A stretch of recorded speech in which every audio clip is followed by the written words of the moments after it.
ചിത്രത്തിൻ്റെ തുടക്കത്തിൽ സുഡാനിലെ സമാധാന ദൗത്യസേനയിൽ സേവനമനുഷ്ഠിക്കുന്ന സാം എന്ന യുവതിയെയാണ് കാണിക്കുന്നത്. അവിടേക്ക് എത്തിയിരുന്ന മാധ്യമപ്രവർത്തകരുമായി യാത്ര ചെയ്യവേ സുഡാനിലെ പ്രാദേശിക തീവ്രവാദികൾ സാമിൻ്റെ വാഹനം ആക്രമിച്ചു. തീവ്രവാദികൾ സാമിൻ്റെ ഡ്രൈവറെ കൊലപ്പെടുത്തിക്കൊണ്ട് അവരുടെ വാഹനത്തിനു നേരെ പാഞ്ഞെടുത്തു. സമയോചിതമായ ഇടപെടലിലൂടെ സാം ആ 2 തീവ്രവാദികളെയും നിഷ്പ്രയാസം തന്നെ കൊലപ്പെടുത്തി. അങ്ങനെ സാം മാധ്യമപ്രവർത്തകരെയും കൊണ്ട് തീവ്രവാദികളുടെ വാഹനത്തിൽ രക്ഷപ്പെടുകയാണ്. ശേഷം കാണിക്കുന്നത് ശതകോടീശ്വരനും ബിസിനസ്സുകാരനുമായ പീറ്ററിൻ്റെ വീടാണ്. പീറ്ററിൻ്റെ മരണത്തോടെയാണ് പീറ്റർ തൻ്റെ സ്വത്തുക്കളെല്ലാം അയാളുടെ മകളായ സോയിയുടെ പേരിലാണ് എഴുതി വച്ചിരിക്കുന്നത് എന്നുള്ള സത്യം അയാളുടെ 2ാം ഭാര്യയായ റിമ തിരിച്ചറിയുന്നത്. ഈ ഒരു സംഭവം റിമയിൽ അമർഷമുളവാക്കിയിരുന്നു. ആ നാളുകളിൽ ഹസൈൽ എന്ന അവരുടെ കമ്പനി കസബയിലുള്ള വലിയൊരു ഖനന പ്രൊജക്റ്റ് ഏറ്റെടുക്കാനുള്ള തയ്യാറെടുപ്പുകളിലായിരുന്നു. പീറ്ററിൻ്റെ മകളായ സോയിക്ക് തൻ്റെ 2ാനമ്മയായ റിമയെ ഒട്ടും തന്നെ താല്പര്യമുണ്ടായിരുന്നില്ല. സോയിയുമായി ലൈംഗിക ബന്ധം പുലർത്തിയതിൻ്റെ പേരിൽ വിവാഹിതനായ സോയിയുടെ അംഗരക്ഷകനെ റിമ പറഞ്ഞുവിട്ടിരുന്നു. ഖനന പ്രൊജക്റ്റുകൾ തീരുന്നതുവരെ റിമ സോയിയെ മൊറോക്കോയിലുള്ള കുടുംബ വീട്ടിലേക്ക് മാറ്റാമെന്ന് തീരുമാനിച്ചു. അതുവരെയുള്ള കുറച്ച് ദിവസങ്ങളിൽ സോയിയുടെ അംഗരക്ഷകയായി അവർ സാമിനെയാണ് തിരഞ്ഞെടുത്തിരുന്നത്. സാമിൻ്റെ മുൻകാമുകൻ വഴിയാണ് അവൾ ഈ ഒരു കരാർ ജോലിയിലേക്ക് എത്തിപ്പെട്ടിരുന്നത്. അങ്ങനെ സാമ് സോയിയുടെ അംഗരക്ഷകയായി ചുമതലയേൽക്കുകയാണ്. സോയിയോട് മോശമായി പെരുമാറുന്നവരെയെല്ലാം സാം കൈകാര്യം ചെയ്തു.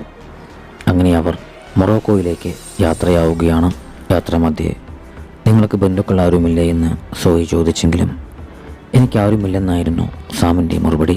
പോകുന്ന വഴിയിൽ അവർ കസബയിലെ സുരക്ഷിതമായ അവരുടെ സെക്യൂരിറ്റി ഹോമിലേക്ക് ഇറങ്ങി.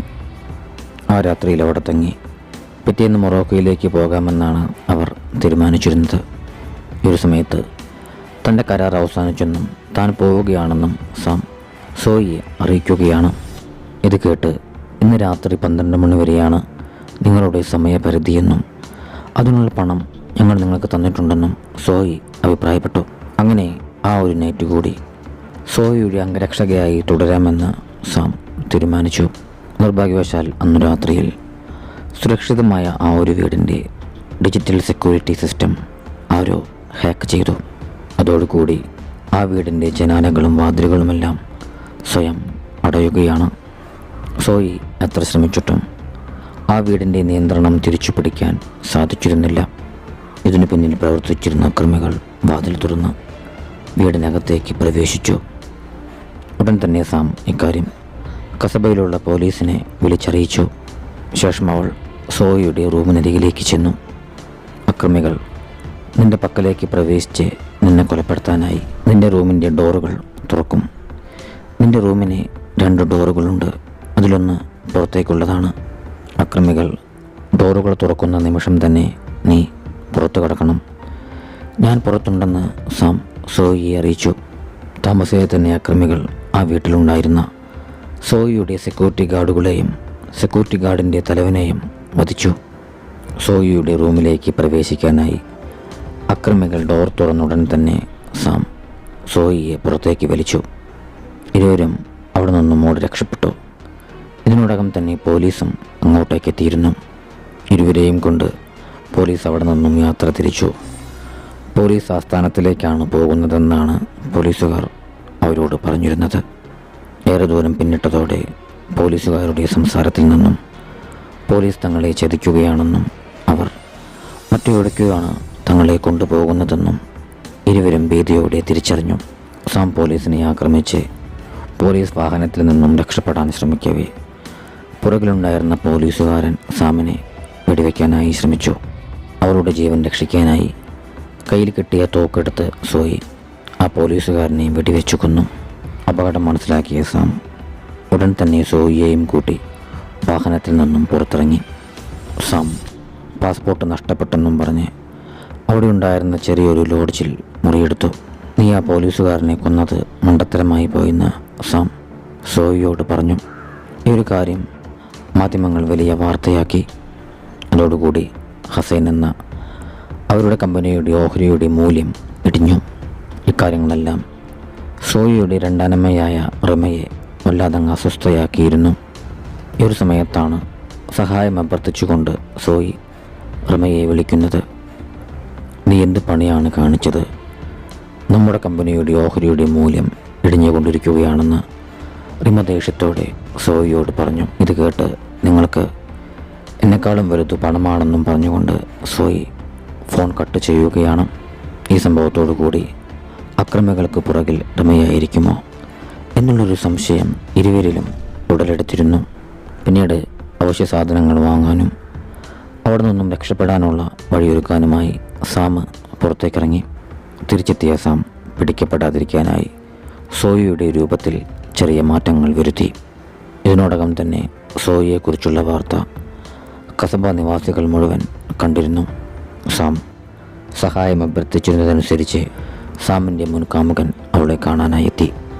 കള്ള പാസ്പോർട്ടിൽ ഒരു കുടുംബമാണെന്നും പറഞ്ഞ് ടാൻജിയയിലേക്ക് രക്ഷപ്പെടാമെന്നാണ് അവർ കണക്ക് കൂട്ടിയിരുന്നത്. നിന്റെ ഡ്യൂട്ടി സമയം കഴിഞ്ഞതല്ലേ, നിനക്കിതിൻ്റെ വല്ല ആവശ്യമുണ്ടോ? നിനക്ക് നിൻ്റെ കുട്ടിയെ കാണണ്ടേ എന്ന് അവളുടെ കാമുകൻ സാമിനോട് ചോദിച്ചു. ഇത് കേട്ട സാം ക്ഷുഭിതയായി. സോയിക്ക് മറ്റാരുമില്ല, അവളെ ഇവിടെ നിന്നും എങ്ങനെയെങ്കിലും രക്ഷിക്കണമെന്ന് സാം അയാളോട് പറഞ്ഞു. ഈ സംഭാഷണങ്ങളെല്ലാം അകത്തുണ്ടായിരുന്ന സോയി കേട്ടിരുന്നു. പിന്നീട് സാമിനെ സമാധാനിപ്പിക്കാനായി അവളുടെ മുൻകാമുകൻ സാമിൻ്റെ റൂമിലേക്ക് ചെല്ലുകയാണ്. ഉടൻ തന്നെ ആ ഒരു മനുഷ്യൻ സാമിൻ്റെ കൺമുൻപിൽ വെച്ച് വെടിയേറ്റ് വീണു. അക്രമികളുടെ കയ്യിൽ നിന്നും കൈക്കൂലി വാങ്ങിയിരുന്ന കസബയിലെ പോലീസുകാർ തന്നെയാണ് അത് ചെയ്തിരുന്നത്. ഈ ഒരു സമയത്ത് ഇതിനെല്ലാം ചുക്കാൻ പിടിച്ചിരുന്ന കസബയിലെ പോലീസ് മേധാവിയും അവർക്കൊപ്പമുണ്ടായിരുന്നു. അവർ ഇരുവരെയും ബന്ദികളാക്കുകയും അവരുടെ കള്ള പാസ്പോർട്ടുകൾ പിടിച്ചു വാങ്ങി നശിപ്പിക്കുകയും ചെയ്തു. സോയിയെ ബന്ദിയാക്കിക്കൊണ്ട് ഒരക്രമിയുടെ കൂടെ പോലീസ് മേധാവി പുറത്തേക്ക് പോയി.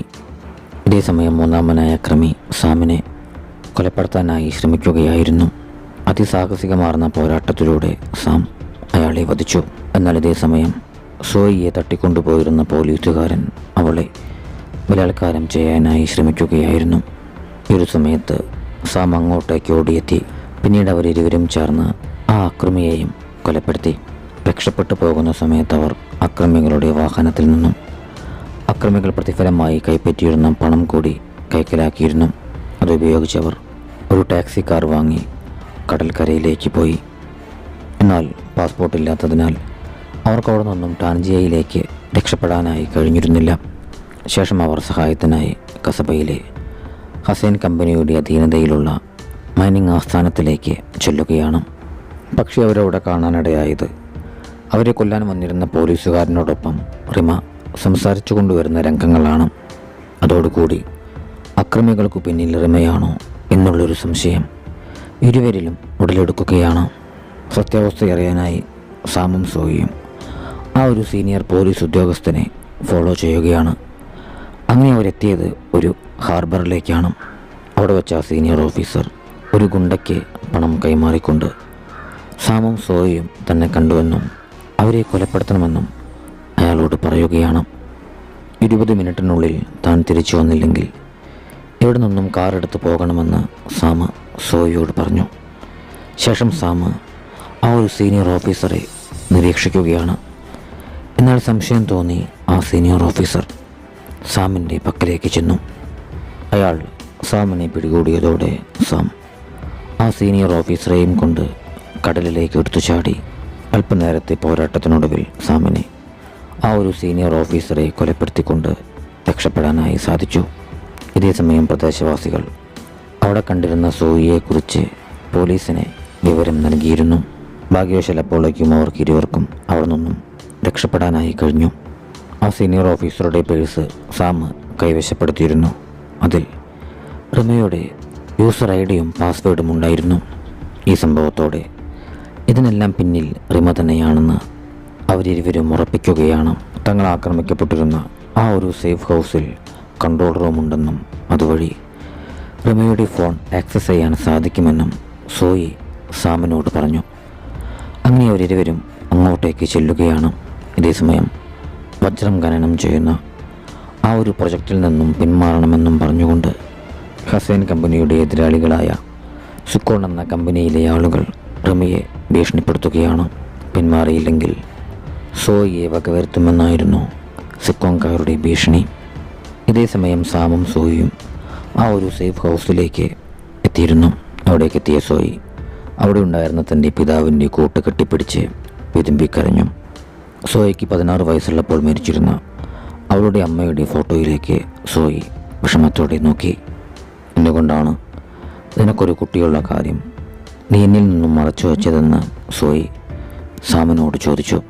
ആ കുട്ടി ജനിച്ചത് എനിക്ക് 16 വയസ്സുള്ളപ്പോഴാണെന്നും അതുകൊണ്ടാണ് ഞാൻ ആ കുട്ടിയെ ഉപേക്ഷിച്ചതെന്നും സാമ് സോയിക്ക് മറുപടി നൽകി. എന്നാൽ ഇപ്പോൾ ആ കുട്ടി തന്നെ കണ്ടെത്തിയെന്നും അവളെ ചെന്നു കാണണമെന്നുമൊക്കെ സാമ് സോയിയോട് പറഞ്ഞു. പിന്നീട് സോയി കൺട്രോൾ റൂമിലേക്ക് ചെന്ന് റിമയുടെ മൊബൈൽ ഫോൺ ആക്സസ് ചെയ്യാനായി ശ്രമിക്കുകയാണ്. ഈ ഒരു സമയത്താണ് തൻ്റെ മൊബൈൽ തൻ്റെ ഒരു ജോലിക്കാരൻ ഹാക്ക് ചെയ്തിട്ടുണ്ടെന്നുള്ള കാര്യം റിമ ഭീതിയോടെ തിരിച്ചറിയുന്നത്. അതിനെല്ലാം പിന്നിൽ ഹസൈൻ കമ്പനിയുടെ ശത്രുക്കളായ സിക്കോങ്ങിലെ ആളുകളായിരുന്നു. ഇതേസമയം സാമും സോയും സേഫ് ഹൗസിലേക്ക് എത്തിയിട്ടുണ്ടെന്ന് മനസ്സിലാക്കി പോലീസ് അങ്ങോട്ടേക്ക് പാഞ്ഞു വരികയാണ്. കാര്യമറിഞ്ഞ റിമയും അങ്ങോട്ടേക്ക് തിരിച്ചു. അക്രമികളുടെ കയ്യിൽ നിന്നും കൈക്കൂലി കൈപ്പറ്റിയിരുന്ന പോലീസുകാർ റിമയെ അങ്ങോട്ടേക്ക് പറഞ്ഞയച്ചിരുന്ന ഡിറ്റക്റ്റീവിനെ അകത്തേക്ക് പ്രവേശിപ്പിച്ചിരുന്നില്ല. അല്പസമയത്തിനകം തന്നെ റിമയും അങ്ങോട്ടേക്ക് പാഞ്ഞെത്തി. എന്നാൽ ഈ ഒരു സമയത്ത് സീനിയർ പോലീസ് ഓഫീസർ ഏർപ്പാടാക്കിയിരുന്ന ആ ഒരു ഗുണ്ടയും അകത്തേക്ക് പ്രവേശിച്ചു കഴിഞ്ഞിരുന്നു. കൺട്രോൾ റൂമിനരികിലേക്ക് എത്തിയ റിമ എന്നെ ആക്രമിച്ചത് സിക്കോൺ കമ്പനിക്കാരാണെന്ന് വിളിച്ചു പറഞ്ഞെങ്കിലും സോയി അത് വിശ്വസിച്ചിരുന്നില്ല. ഉടനെ സിക്കോൺ കമ്പനിയുടെ പണം കൈപ്പറ്റിയിരുന്ന ആ ഒരു ഗുണ്ട റിമയെ ആക്രമിക്കുകയാണ്. ഈ രംഗങ്ങളെല്ലാം CCTVയിലൂടെ വീക്ഷിച്ചിരുന്ന സോയിക്ക് റിമ പറഞ്ഞിരുന്നതെല്ലാം സത്യമാണെന്ന് മനസ്സിലായി. ഉടൻ തന്നെ റിമയെ രക്ഷിക്കാനായി സോയി പുറത്തേക്ക് ഓടുകയും കൺട്രോൾ റൂമിൻ്റെ വാതിൽ തനിയെ അടയുകയും ചെയ്തു.